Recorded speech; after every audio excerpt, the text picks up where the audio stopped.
Қазір енді мына есепті шығарып көреміз. Бұл да көлемге берілген есеп, көлемге берілген есеп. Міне, мынадай көлемге берілген.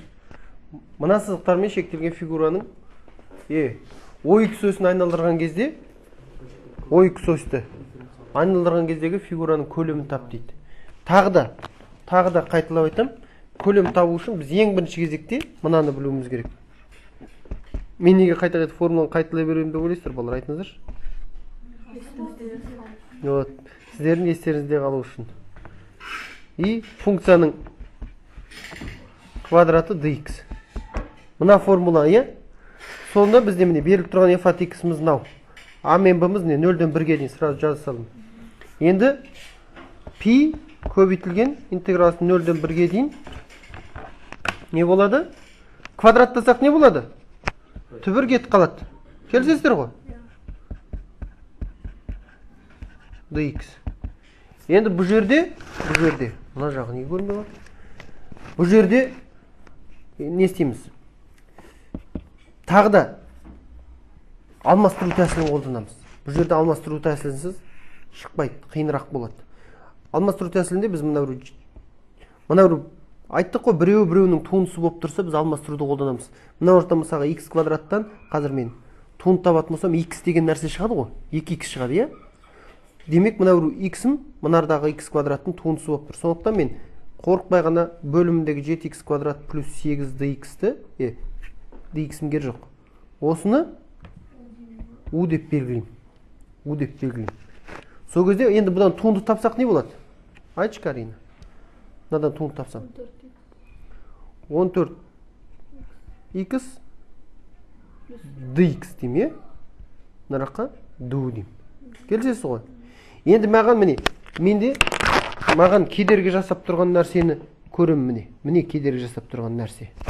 x dx. Сондықтан мынардан x dx-ті бөліп алам.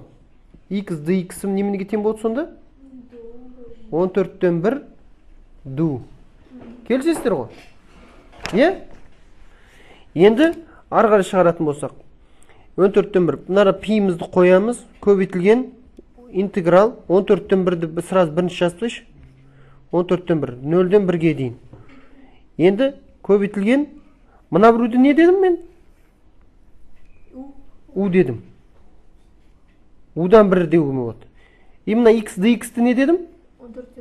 14-тен 1-ні шығарып жердім, ду қалды. Келсесіздер ғой? Енді мына 14-тен 1-ді коэффициент ретінде алдыға шығарып жерме болады. Сол кезде ол 14-тен пи бола саласың, мынаны шығарып жерген кезде. Ал енді u-дан 1-ден интеграл табу оп болмай. Оның несі неме еді? U-дан 1-ден интеграл. ln болады, жағына ln u болады. ln u. И 0-ден 1-ге дейін. Тең. Енді 14-тен пиіміз тұра береді коэффициент ретінде. Ана ln u-дің орнына өзінің бағанағы белгілеген нәрсені қоямыз. ln не болады? Енді белгіледік u деп. 7x квадрат плюс 8-ді. Келсесіздер ғой? Тең.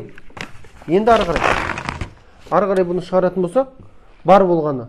Осы жердегі жаңағы x-тің орнына ғана қоямыз. Ешқандай бір не жоқ? 14-тен пи жақша ішінде ln мысалға бірінші 7x квадраттың орнына қоятын болсақ, 7 көбейтілген 1 плюс 8 болады. Азайтылған ln енді 0-ді қоямыз.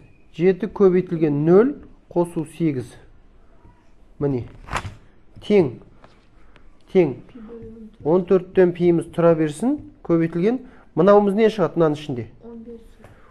ln 15, азайту ln 8. Ал ол шын мәнісінде логарифмдардың айырмасы дегеніміз ол не еді? Егер логарифмдардың айырмасы. Онша ол бөлінісі дұрыс айтады. Онша 14-тен пи көбейтілген натурал логарифм 15 бөлінген 8 деп бітіп қалдыра салғы. Міне.